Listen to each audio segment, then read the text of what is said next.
Hello, everybody. I think I've got everyone in this admittance. How are you all? It's great to see so many people here today. And thank you so much for coming along in what we know is, of course, the most extraordinary summer we've ever had in England with this beautiful, beautiful weather.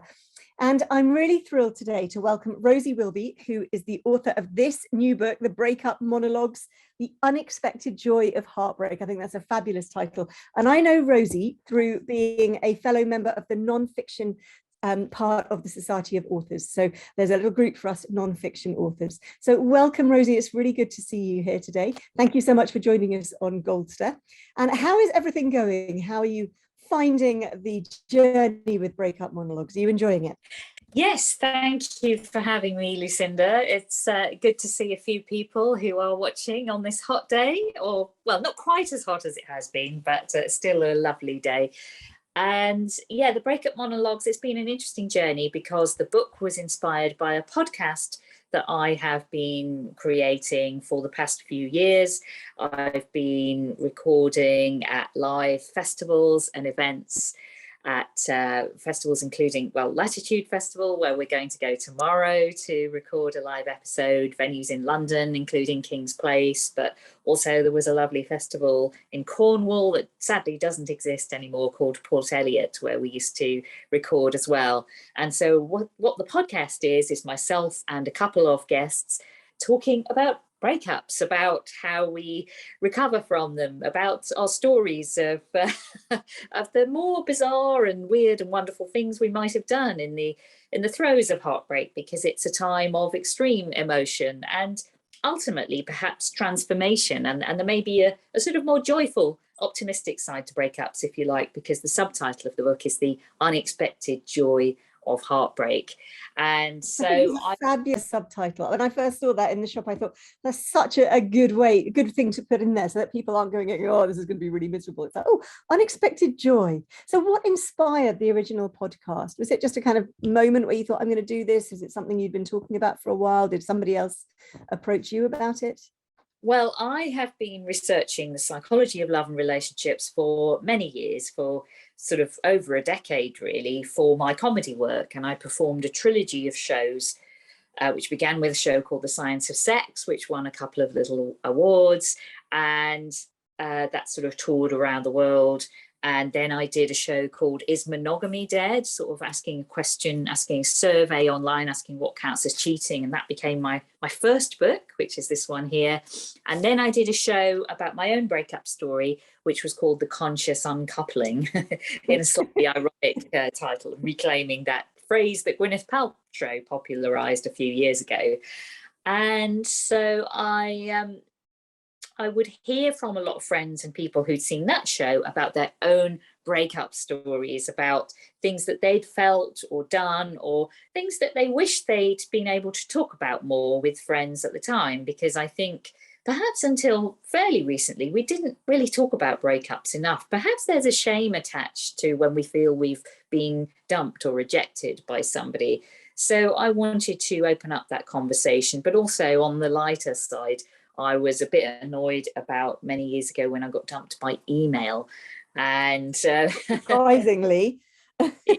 Yeah, and I thought that was a bit abrupt and a bit rude after a 5-year relationship.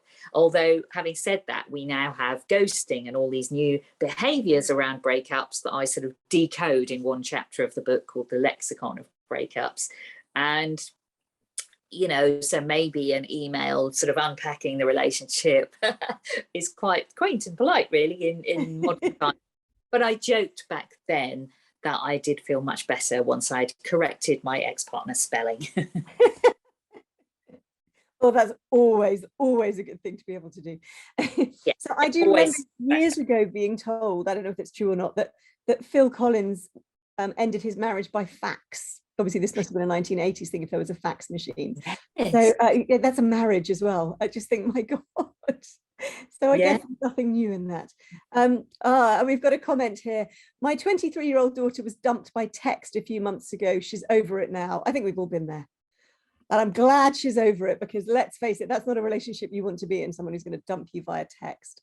But I mentioned ghosting, which is obviously this behaviour of just disappearing, not even sending a text, just not even letting that person know you're not interested anymore. And my favourite variant that I have heard on ghosting as part of this new lexicon is marleying, where apparently oh, fabulous. Dickens would love that. Yeah, exactly. What you do is you ghost someone but then pop up again at Christmas. So just in time for your Christmas fling. I didn't know that was. I remember being ghosted many years ago when I was in my 20s. There wasn't a word for it then, and just really not knowing what was going on. And then quite a while later, you know, probably a couple of years later, suddenly hearing from him and thinking, you seriously think I'm going to want to hear from you? But I can't remember if it was Christmas or not, but maybe it was. Yeah. And got a comment saying, well, maybe the ghost of Christmas present. Yes. Yeah. Oh, there's an article in that. I might have to write that article. That is a wonderful thing. Marley. Quite a few people have enjoyed some of the chapter headings in my book, and yes, one of them, chapter 3, is I thought I'd been ghosted, but he'd just gone to prison. That did make me laugh when I read that. You know, I thought that he was dead, and then I realized I'd been ghosted, so it was the other way around. I thought he'd been in a big sailing accident, and then I wasn't sure which would have been preferable at the time. Oh no. Yes, I do love yours. Hormonal hell was, I think, my favorite one, and the only child syndrome. I'm sure we've many of us, and we might get into some of those actually later. Now we've got a question here.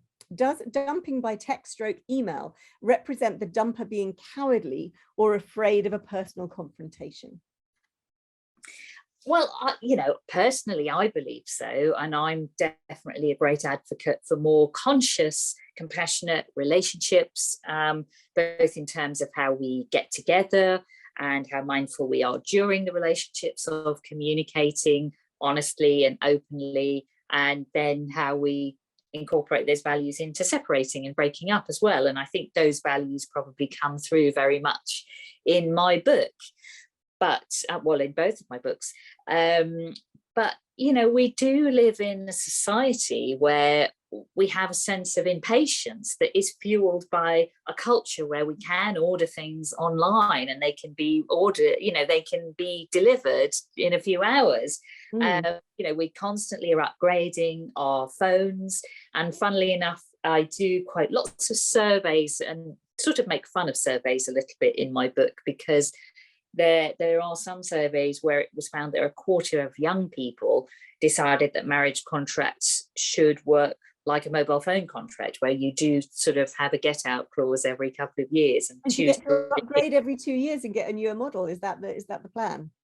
Well, maybe, but also I do think that, you know, having that sense of freedom sometimes actually facilitates you being able to stay, in inverted commas, loyal or faithful, because I sort of joke that actually the contract that I've been faithful to for the longest in my life is my mobile phone contract.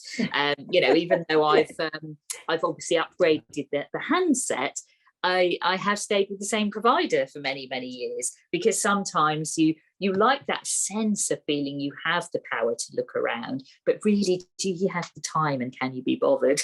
Yes, I remember reading once you were supposed to, you know, change your bank account and change your utility suppliers. And I think, who's got the time to do that? Yeah. I mean, you know, every year when your car insurance comes in, I think, oh, I'll shop around. I think I just don't have time. I'm just going to go, which is maybe crazy, but then is the amount of money you're going to save equal to the number of days you spend researching it and taking time off work?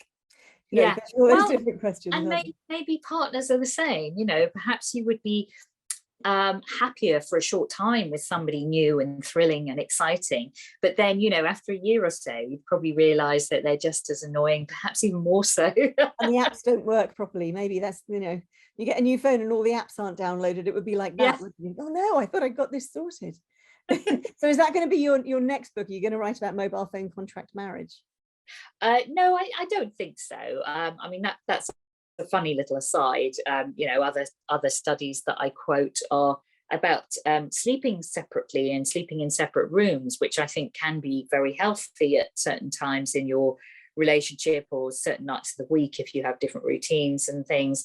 But there's certainly a stigma about it. And I do quote a survey which showed that lots of people, the majority of people, were indeed happier to sleep separately in separate rooms some of the time, although that survey was conducted by a bed company who probably want to sell twice as many beds, right?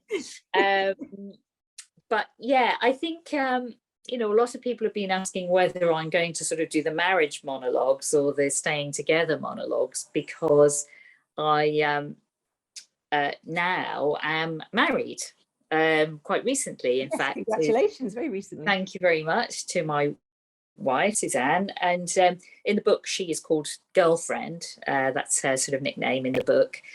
And you know, the book is very much, it's as much about staying together actually as it is about breaking up. It's about sort of learning from your past breakups how to make better choices or how to communicate better in a relationship about what you want and what you need or what you're looking for, and sort of being able to negotiate around taking your own time and headspace when you need it as well. And I think all these things, when you're young and you start having relationships, I've noticed someone has posted congratulations. Thank you very much.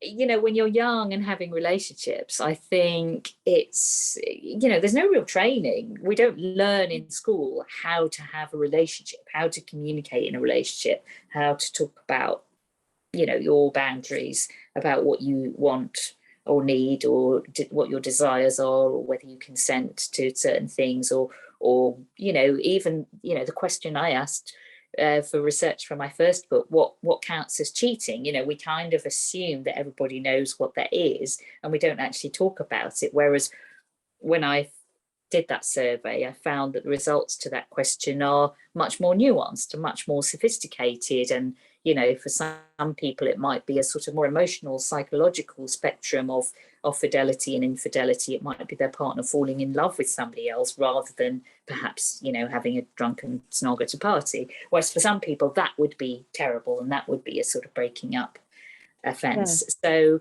you know, we're all different and we're complex human beings.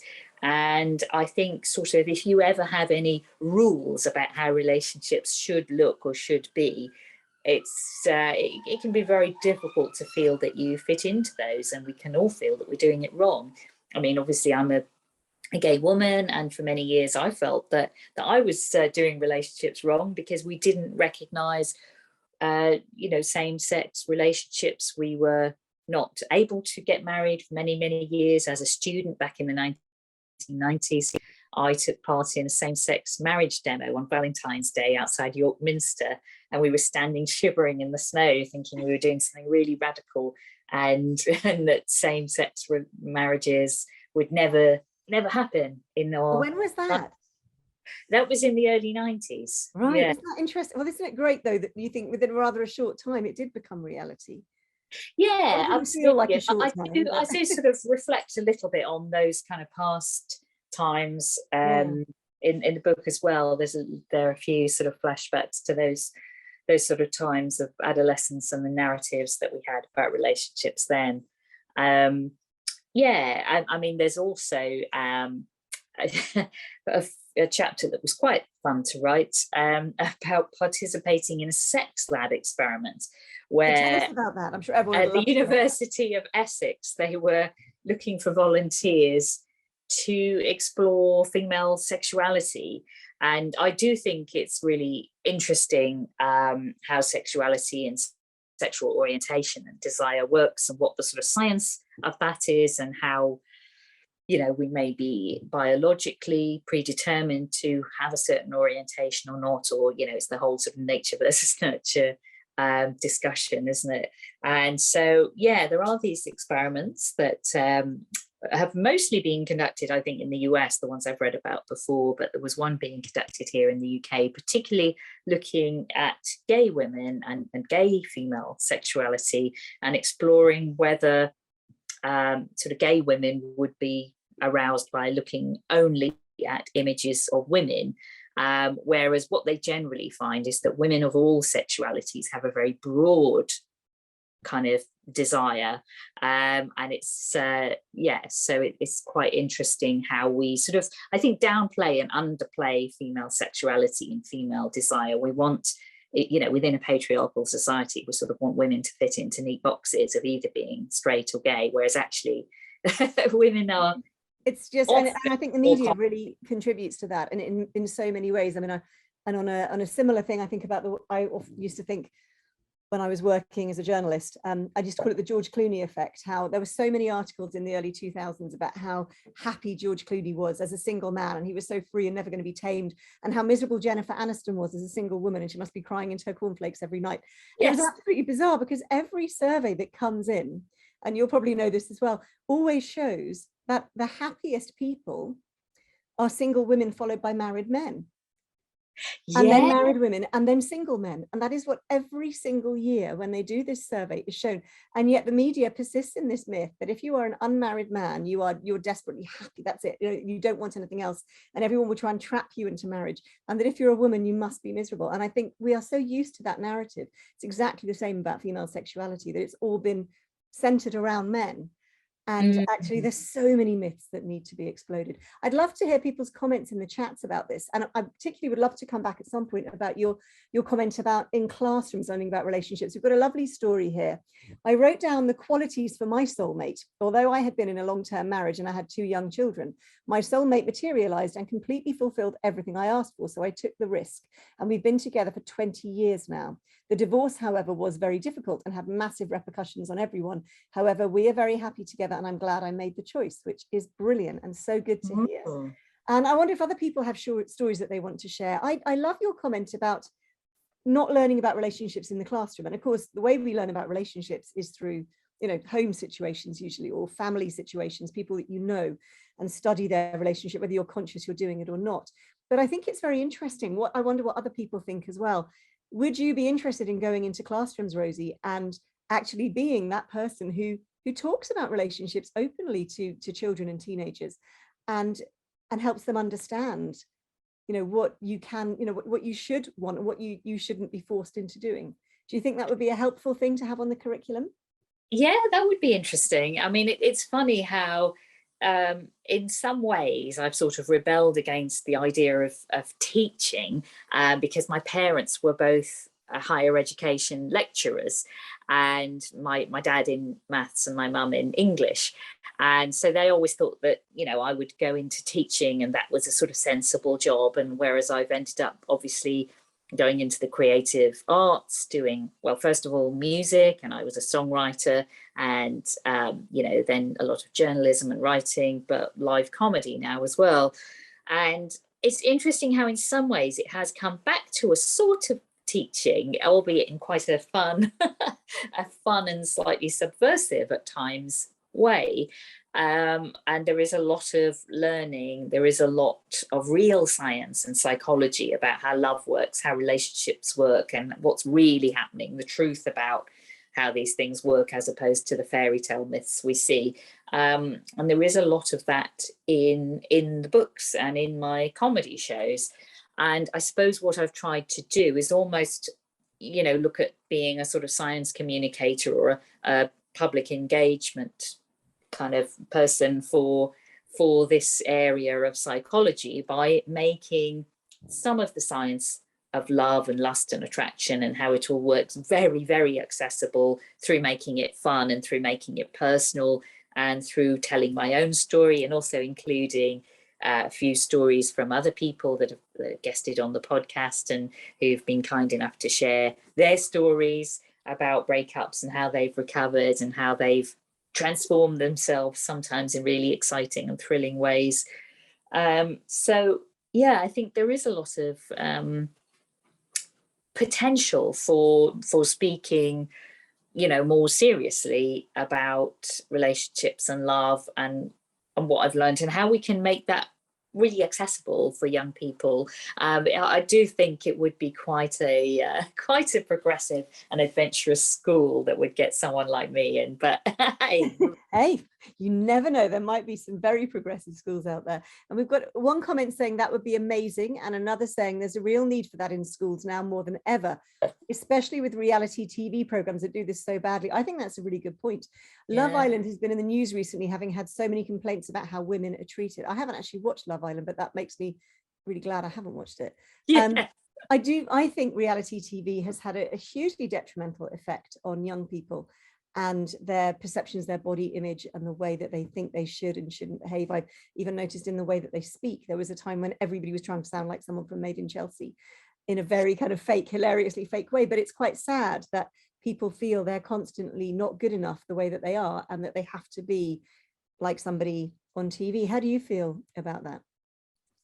Oh, absolutely. I think, the media has played a pretty damaging role in perpetuating myths about relationships and love in so many ways, as I mentioned, in perpetuating the idea that a relationship is between a man and a woman, which obviously was very confusing to me as a young woman, but also, we tend to see more white men and women having relationships. We don't sort of think about all kinds of different diversities in how people have relationships. We tend to assume that relationships are monogamous without really understanding in any sophisticated way what that question means. Whereas actually, if you look around the world, there are many societies that are non-monogamous. There are 18 Amazonian tribes that believe in partable paternity, which is where they believe that many fathers actually father a child. So, there are lots of different ways of thinking about love and relationships that we tend to, shut out in sort of the way that the Western world thinks about love and relationships. And we don't necessarily look back through history either about how, relationships have been, in hunter-gatherer days and more sort of community-focused days. Now we have, I guess, more capitalist structures that we tend to promote, the sort of small family units. It's interesting, though. I think we did see more of a sense of community becoming important again during the lockdowns, and everyone was talking to their neighbours. And I think when we think about relationships, I do tend to think about relationships more broadly. And I think we need to embrace all the different types of relationships: platonic, friendships, professional relationships, and connection with our community. I mean, that latter one has always been important to me, I suppose, as a gay woman, because in minority communities, you tend to stick with people who are similar to you, who may have experienced similar discrimination, and you sort of tend to gather together in social spaces and where you feel safe and feel comfortable and feel able to be authentic. But I do think we all felt scared and worried during the pandemic. So I think we did sort of gather together in communities a bit more. And it's interesting how that can change the colour and texture of our relationships and how we think about connection and relationships. Because, if we just rely on our partner for absolutely everything, that's placing a huge burden of pressure onto them. Oh, yeah. And then what happens if something catastrophic happens and you're no longer with that person, whether it's through breakup or through death, and you've invested everything into that and haven't got the rest of your life kind of, to help you. Very, very tough. And I think that's, something perhaps that people have been having to learn in the last couple of years with the pandemic, that they need that outside community so much. We have a couple of comments here from what we were talking about. I think Emma Thompson said something along the lines of, "Get a grip, guys, just treat women with respect." I love Emma Thompson, love her. Yeah. With regard, I'm not alone in that, I know. I hope she's as nice as she seems. With regard to the Me Too movement, boys stroke men astonish me when I hear of upskirting and down blousing. No respect or understanding. Perhaps respect could be learned. Sorry about that siren going around. And I think that's a really good point. And I have to say, we don't have as many men in this group, but if we've got any men today, I hope you realize we're not just saying that this is all men. I do want to, stress that, because I think that, it's just, obviously we do need people to learn respect, and they need to be taught respect. But actually, isn't it frustrating that that's not something that's automatic, that's kind of to everybody in society?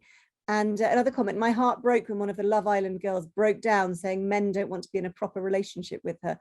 No wonder there have been mental health issues surrounding this program. Do women still have to flaunt their bodies in bikinis? That's very degrading of women. Yeah, it does feel sometimes like we haven't moved on at all. And I think, it's just frustrating. But Tell us about when you did your Is Monogamy Dead, because it's another great title, and I hope that was really kind of grabbed people. Tell us about that book and the podcast. For people who don't know anything about it, what is it about? What inspired it, and what conclusions did you come to, if any?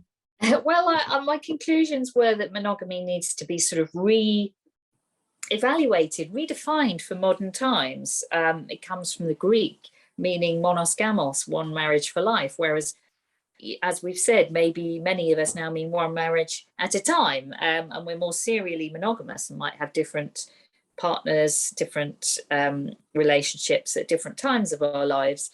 And as you quite rightly say, sometimes we might lose somebody, and does that mean we spend the rest of our lives on our own, if we're adhering to a very extreme version of monogamy? So I just thought, now we have a much longer lifespan, and you do see often, particularly midlife women, once they've seen their children out into the world, perhaps embarking on a new adventure. That's actually the biggest rise in divorce statistics, is that sort of slightly older female bracket who are leaving their husbands and thinking, well, I want to go off and do something new, and often have very, very exciting and thrilling adventures. So yeah, I was really interested in how we still define the idea of monogamy. I mean, I'd always been in what I thought were monogamous relationships, but I had the experience of somebody having a sort of overlap between two relationships, an undisclosed overlap, and the sort of painful experience of that, and discovering that and processing that. So I just felt, actually, these discussions need to be had in a healthy and respectful way. So I really wanted to go and sort of do my research, and I do tend to go and make sure I have plenty of fun chapters, where even though there's a lot of real psychology and real research underpinning my books about how love works, the real psychology of what is going on in the brain when we meet somebody, when we fall in love, when eventually perhaps we fall out of love, or maybe we think we've fallen out of love, but we've actually moved into the next stage of more attached love, as the anthropologists would call it, and we don't recognize it because we've become too familiar in the media with this sort of heightened version of passionate romantic love, the sort of eros, if you talk about the Greek words for love. So I really wanted to find out more about this, and in my fun way, I went and discovered people who were having non-monogamous relationships, and the sort of rules and boundaries and ethics that were in place in order to have more than one partner, and how do you go about that and make sure that everyone feels secure and comfortable and happy. And so there is a chapter where I go and perform comedy at the cabaret at a sex party, which is quite a colourful and interesting experience. But I think what I took away from that, I mean, I didn't get too involved with the activity that went on. Fine, this is a safe space, Rosie, that's fine. But what I found particularly interesting was the set of rules that you had to sign up to when entering the party, of respecting everyone's boundaries and respecting, the ideas around consent, and making sure that you didn't drink too much. And there were just so many rules around respecting other people, and also a sense of accountability, because you couldn't enter the space without a pal, they call it, like a friend who was going to vouch for you and vouch for your behaviour and say, well, I'll take them home if they start being a dick. And so I think those ideas, that those sort of ethics, were quite useful take homes for monogamous relationships or any type of connections or relationships. And I just think there was a lot I learned from people who had discreetly opened up their partnerships to perhaps having other lovers, or sometimes other serious and committed relationships outside of a primary relationship, and the, in general, very mature and sophisticated conversation and negotiation that was happening around that. I'm not saying it's for everybody to, have more than one partner, because, gosh, you need a lot of time and effort to be able to do that. And I don't think I do have the headspace and time. but I think I learned a lot about how we do need to communicate about what is going on in our relationships, and it's sort of made completely necessary if you're doing something different in the way you go about having a relationship. But I think the rest of us are just sort of, you know, floating around having relationships guided by very misleading models in the media, and we're not necessarily thinking as consciously about how to communicate with one another. I always remember when I was a teenager, my grandmother saying to me, you know, and she was quite well practiced at marriage, and she said to me, you know, you never know what goes on inside someone else's marriage, darling, no matter how well you know them.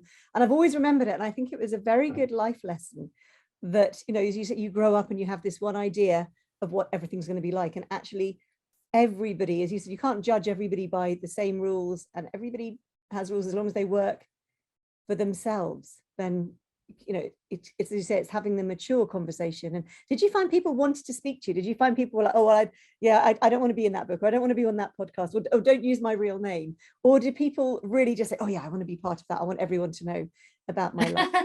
Well, there were a lot of people who sort of wanted to be quoted, but perhaps with a different name, or, you know, anonymous in some way. The survey that I did was anonymous, but it was interesting how much detail people wanted to write in the comments for that, sometimes quite hilariously.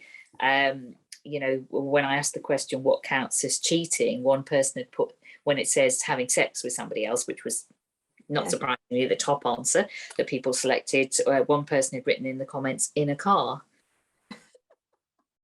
that says a lot about their personal experience. Yeah. But yeah, but there was another question where I asked if people did discuss what monogamy means, and one woman had sort of written, oh, it's one thing to do the deed, but to actually talk about it, that would be another matter. And just the comments people wrote actually gave you so much information about what type of person they were. So yeah. Was there anything that shocked or surprised you? Were there things that you thought, wow, I never thought someone would say that, or things that do you think you're unshockable now? Well, I think the aspect of all this that has surprised me the most is how women are leaving relationships much more frequently than men. I hadn't really thought about that. I mean, it does kind of make sense, you know, maybe we're just more emotionally honest sometimes. But I think one of the other things that triggered me to be interested in this whole area a long time ago was I saw some divorce statistics, well, before that, civil partnership dissolution figures, where lesbian couples actually separate at a much, much higher rate than gay men. And that seemed to sort of pull into question many of my own social assumptions about men and women, and how men, you know, would be the ones who would sort of go off and have affairs, or, you know, leave a partnership because they met somebody new, or they get bored, or whatever. And we have all these, you know, assumptions about men being the sort of rogues, if you like, whereas women, you know, it seems, are the ones who do, you know, leave relationships and sort of, you know, if lesbian partnerships are anything to go by, you know, perhaps when we're not influenced by the presence of men, you know, we do seem to have quite a rapid rate of wanting to cycle through partners. Perhaps we get more kind of bored and frustrated and suffocated than we acknowledge. We like to think of women being the sort of cozy guardians of monogamy and the home and the family, whereas perhaps, you know, we do have a sort of romantic restlessness which is unacknowledged.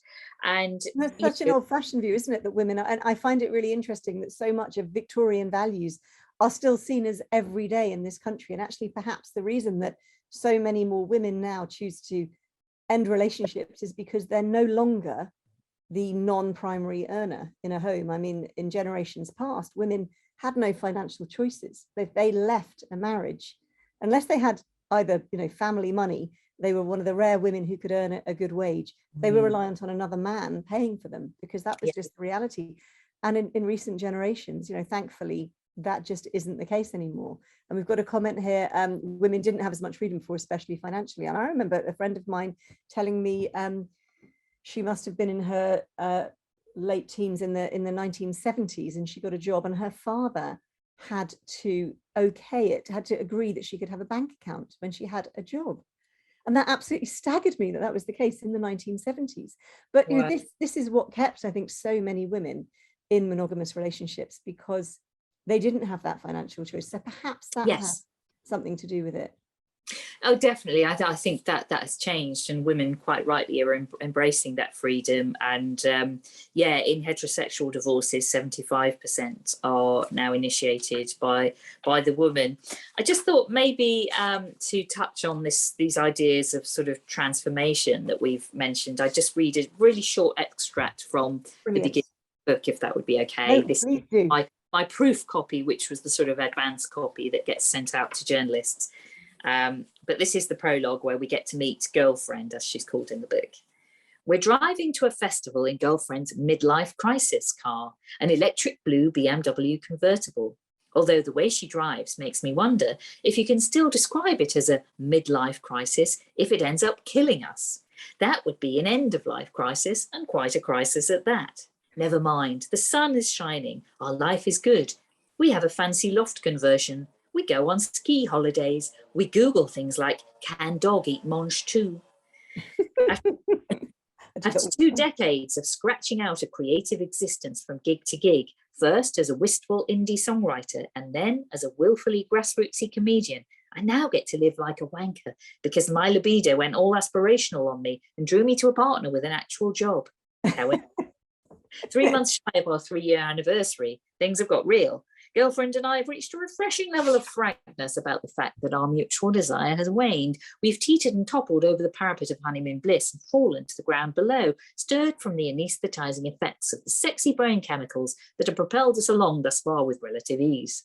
Suddenly, we're acutely aware of the careers and friends we've neglected during the happy haze. We've reached the stage where being in a relationship with a fellow human has become a massive pain in the arse. Even then, it's a largely excellent relationship that neither of us intends to leave. Repeat, we're not going to break up. Not for the foreseeable, not us. In fact, it's the first time I've reached this point and not been planning a daring dramatic escape, counting up the significant partners whom I probably would have married if it had been legally available to me all along. I'm now on to my 5th wife.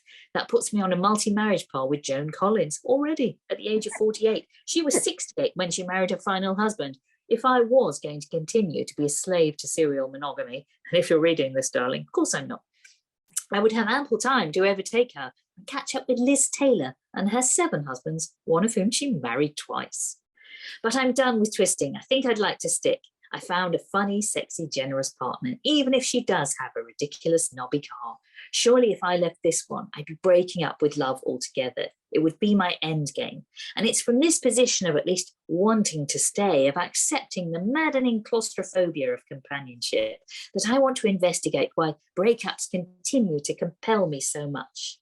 Perhaps it's because breakups facilitate and maybe even necessitate transformation.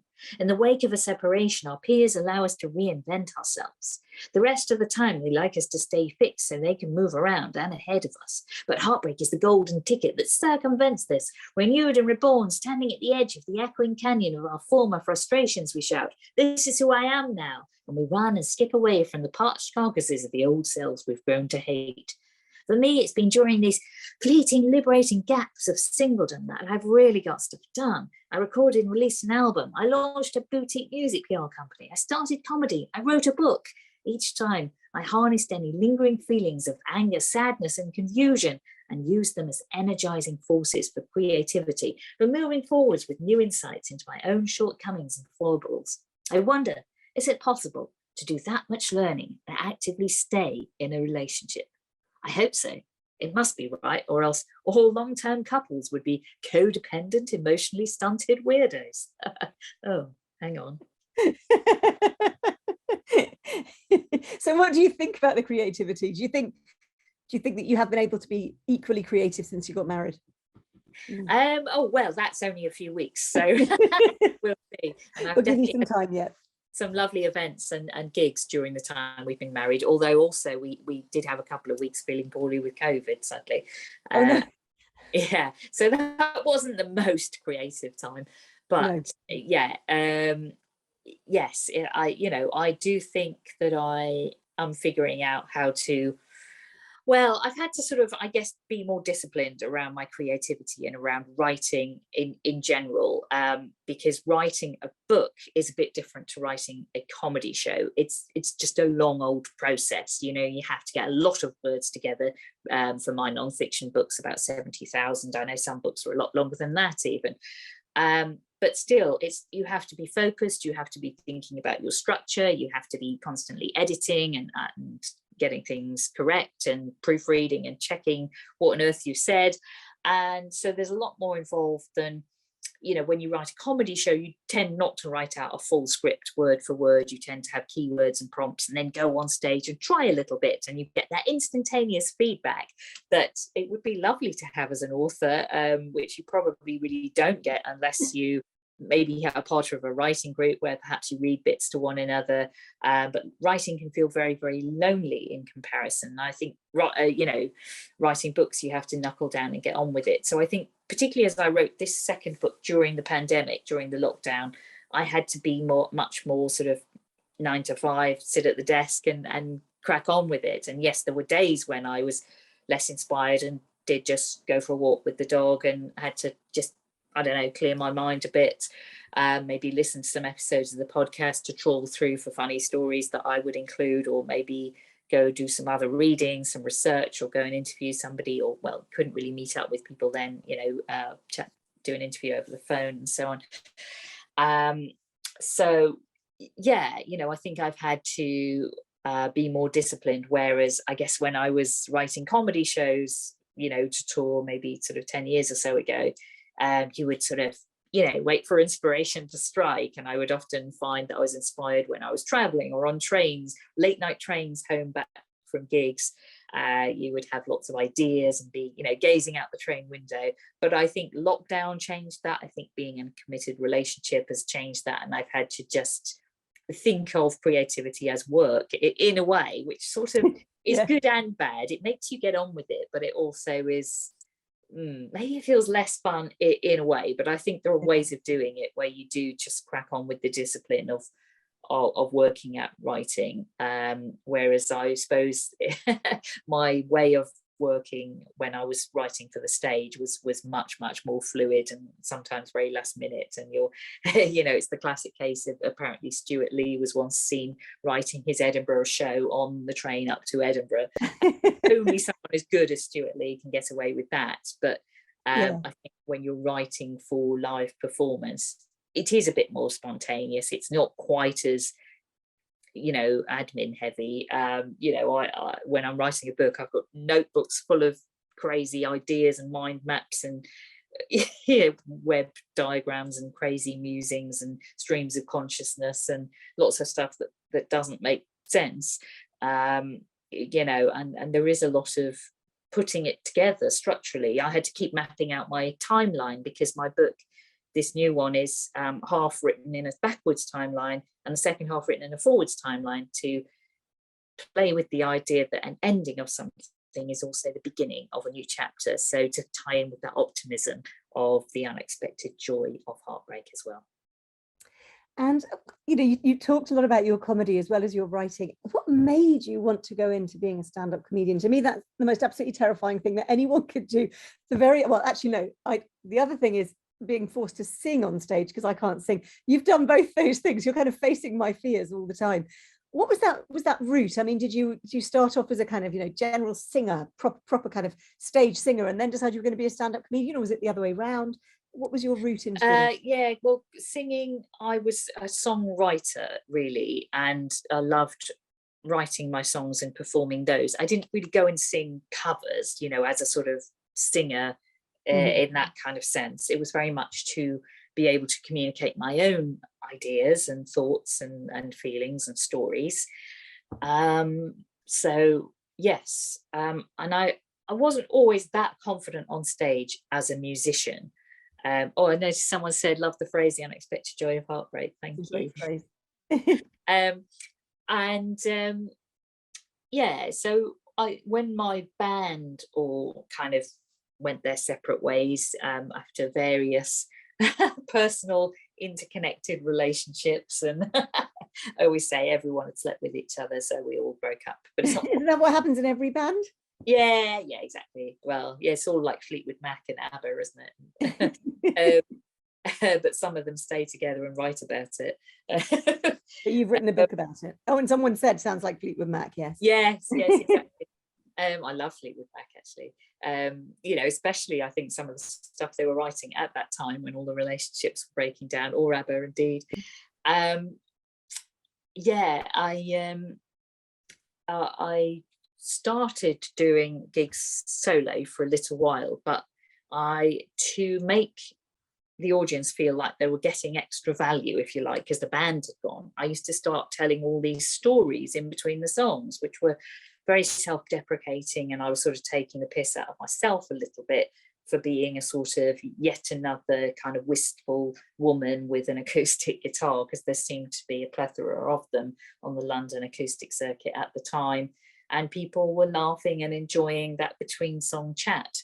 And so I think maybe one or two people had said, why don't you have a go at stand-up comedy? And I had not thought that would be something that I would do. I was quite serious about my music and what I wanted to say through music. And I suppose I'd only started taking the mickey out of myself as a bit of a defense mechanism, because I wasn't sure I was any good as a solo artist. So it's really, I think comedy really interests me as a sort of medium, because I've actually recently been involved with a lot of comedy and philosophy conferences. And there was a philosopher I've met recently called Lucy O'Brien, who presented a paper about whether comedy is actually a form of self-harm, and whether we're sort of inviting the audience to laugh at us. What are we doing with comedy? And in some ways, maybe it's an act of reclamation, in the sense that, you're laughing at an old version of yourself. Look at that look at that fool who got dumped by email, but I've reclaimed it because I corrected her spelling, but I don't know, the person you're laughing at is still a version of yourself. So is it a zero-sum game? So I think I've got a lot more into assessing and analysing the psychology and philosophy of what we're actually doing as comedians. And I do think you can get into a rhythm of, 10, 15 years ago, I was probably doing gigs, every night. And sometimes you do 2 or 3 gigs in a night. You sort of travel around, going on from one stage to another. And it becomes a bit addictive.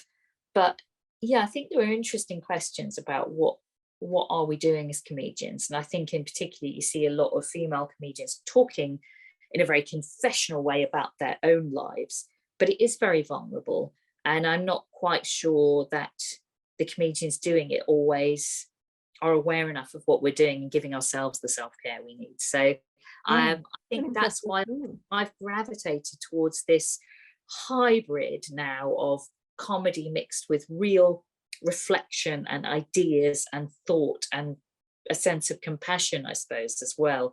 Where when we do the breakup monologues and record that live in a room, there's this feeling of we're all part of a community of being through something that wasn't very pleasant, but actually we can sort of reclaim it and maybe laugh about it in hindsight with some insights about why we felt a certain way or behaved a certain way. So I think it's interesting that I've arrived at this place where there's a sort of real balance, an interesting mix of the humor and the fun, but also some serious thoughts and ideas and questions. Isn't that the best comedy, that's got a serious ground into it? I'm gonna just ask you to stay there for 1 minute, Rosie, while I tell people what's coming up, and then we're going to talk about breakup songs, because I know that's a big part of this book as well. So tomorrow I am back again with Mark McCrum, and he's written this trio of books here, murder mysteries, but he's also a ghostwriter. So he's going to talk about both. He's going to talk about his murder mystery books, and he's going to talk about ghostwriting for people, including Robbie Williams, who he's allowed to talk about. He's also a travel writer. He's done lots of really interesting stuff, and he's just a lovely chap. So come along tomorrow at midday as well. And then Humphrey is back next week. You've probably been a bit sick of me because you've had me solidly for the last 2 weeks. Humphrey is back next Thursday. He's talking to Brian Appleyard, who's written the book, The Car, The Rise and Fall of the Machine That Made the Modern World. They've inspired cinema, music and literature. They have, by their need for roads, bridges, filling stations, huge factories and global supply chains, re-engineered the world. So this book celebrates the immense drama and beauty of the car and the history behind it. And then I am back on Friday next week with our book of the month, which is The Dictionary of Lost Words by Pip Williams. I hope you've been reading it. I'm absolutely loving it. I actually don't want to get to the end, so I keep putting it down because I love it so much. And it's just a really wonderful book. She's a British Australian author, and it's just starts in the late 19th century and kind of comes through into the 20th century, all about the creation of the Oxford English Dictionary and a little girl whose father works on it and the woman that she grows up to be and her great love of words. So do join me for that. And then from August onwards, it's obviously a mix of me and Humphrey. And then very excitingly, in September, we are having a themed month. It's our first Goldster themed month. And we are going to be around the theme of Agatha Christie. That doesn't mean that every single thing is about Agatha Christie, but it's around crime, Agatha Christie, archaeology. We've got some amazing guests. And I'm very excited to tell you that Ellie Griffiths, the wonderful crime author, who I know lots of you love, is coming back to do a special evening author to author. Oh, I'm glad you think it sounds fantastic. Thank you. And Geeta, thanks for your lovely comment. It's nice to be back as well. And one extra thing before I go back to Rosie, coming up, we have on PPG, obviously, which is our sister show on Tuesdays at 12 o'clock. I'm back with you next week, and I'm going to be talking to Patricia Debney, who is a campaigner and author and survivor of child sexual abuse. She's written about it. She has a blog, she's written a book, and she's also a campaigner as to what we need to do as a society to help children who are in that situation and to recognize the signs as well in people. So Rosie, going back to you, so in the breakup monologues, you have a wonderful thing all about breakup songs, and lots of people give you their ideas. What are your favorites? And does anybody here have any breakup songs that they really want to share? Yes, I'd love to know if people do have favorites. And like you say, there's a breakup playlist in the middle of the book where I collect a few favorites from some people who've been on the podcast breakup playlist. And I start with my own choice, which actually is Fleetwood Mac, who we've mentioned, and that's Go Your Own Way, which I really love. And that was actually my walk-on music when I used to do that show that I mentioned before, The Conscious Uncoupling. So yeah, that was quite an upbeat song to get people going before the show, even though of course it is about a breakup. You know, the song is really catchy and fun, and I love the song. So yeah, there's something something I love about that one. And yeah, great band, and yeah, it really interesting that they sort of were singing about the breakups that were happening within their ranks. So yeah, that's my favorite. I'm really interested in hearing about other people's. And you talked before about how, you know, creativity is often inspired by heartbreak, and I guess that's why there are so many songs. I mean, I'm sure we've all been there. You know, you go through a breakup, and every single song you hear on whatever radio station, you know, it's gutting, and you think, why do people play all these miserable songs? And songs that you never thought were sad suddenly seem really sad. We've got one here, Empty Chairs by Don McLean. I don't know that one actually. I know Don McLean's other work, but I'm gonna have to look that up. Thank you. Sounds a bit Van Gogh actually. Empty Chairs. So do put any in the chat that you've got. I just want to ask, you've got a few things coming up, haven't you, Rosie, that people might be able to come to? So you're off to Latitude Festival tomorrow. So I don't know if any of our Goldsters are going off to Latitude, if any of you are big festival goers. What else have you got coming up? Well, yeah, a few other festivals and things. I'm going to Green Man Festival in Wales in August. I often do some performances and podcasts in the science area there, which is called Einstein's Garden, which is a really lovely part of the festival, and it's in a lovely part of the world as well. And yes, then various events going on throughout the autumn.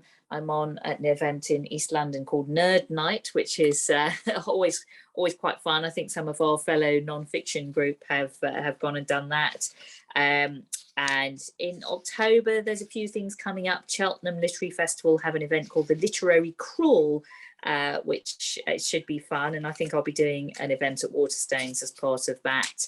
And also IF Oxford, which is Oxford Science and Ideas Festival, I'll be recording a live episode of the podcast there, which we always have real fun recording them in Oxford. There's a venue called the Bullingdon where we do those there. And so we tend to mix a bit of the kind of fun with some of the actual science there. So I've got a zoologist who'll be talking about animal heartbreak, and also a historian who will be talking about this, our sort of the cultural evolution of heartbreak and how we've depicted it over the years, or how we've experienced or thought about it indeed. So that's going to be interesting. And I'll be doing a few comedy gigs around and about as well. I'll also be doing the Right Idea Festival in East London in November, which is always a nice festival to do as well. And yes, possibly some other things. Just been talking to the Royal Academy about being involved with the Being Human Festival. So do keep an eye on my social media. If you do use Twitter, I'm at Rosie Wilby on Twitter, and on Instagram at Breakup Monologues. And I tend to keep those more updated than Lucinda and I. We were just chatting about the admin of updating websites and gig lists and so on. Definitely. Twitter is for me, I think, much easier than remembering to find the time to put it on my website. I tend to update Twitter on the bus. You can always tell when I've got a long bus journey, because I've done lots of Twitter and Instagram. And that's usually because everyone else is talking so much and watching videos without headphones, my absolute bugbear on public transport. So I can't even read a book anymore because people are too loud. So I just tend to sit there updating. So if you think, gosh, you spent a lot of time on Instagram today, that's because I've been on the bus. I put a few links. I suppose you've put some links to the book, and yes. The Breakup Monologues, it's worth saying the paperback is not out till next year, and it would be amazing if people do love hardbacks to support the hardback while this is still out. I mean, not that the hardback would disappear, but obviously we want to try and make sure that the remaining hardbacks sell and go to lovely homes before the paperback comes out and everyone forgets about the hardback. And it's got this beautiful cover, which I really love, with this sort of symmetry, which reflects the symmetry in the book. So do look out a hardback copy. Obviously, if you ever see me at a gig, I'm happy to sign it for you with a personal message. It's also Kindle and audiobook narrated by me as well.